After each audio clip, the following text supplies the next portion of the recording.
আসসালামু আলাইকুম। আমি Imdadur Rahman Emon, Umar telecom and mobile servicing centre থেকে কইয়া। আমার দোকান হইলো আপনার গোলাপগঞ্জ হামিদিয়া ওয়ারিসুল্লাহ মার্কেট 54 নম্বর দোকান।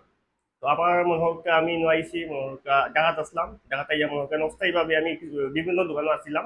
তো আপনার এখন আমি নিজে নিজে একটা দোকান খুলছি। এখন আপনারা সবাই আইবা, বালা সার্ভিস আইবা, সফটওয়্যার কাম করাইতে পারবা, তারপরে আপনার ফ্ল্যাশ আনলক, তারপরে সার্ভিসিং আইসি লেভেলের যে কোনো ধরনের প্রবলেম হইলে আমাকে চাইতে পারবা। আর যদি কারো যদি ইচ্ছুক থাকে যে সার্ভিসিং শিখতা, অবশ্যই আমি ট্রেনিং করে দিতাম, কারণ আমার সব ধরনের আপনার অ্যাক্সেসরিজ পাইবা আমার কাছে।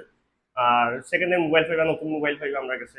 কালকে আমার দোকান উদ্বোধন হয়েছে, আপনার মিলাদ মাহফিল হয়েছে, আলহামদুলিল্লাহ সবাই সই। সবে দোয়া করবা আর আমার দোকানে আইবা। আমার দোকানের লোকেশন হইল ওয়ারিসুল্লাহ মার্কেট হামিডিয়া, 54 নম্বর দোকান, আপনারা আইবা।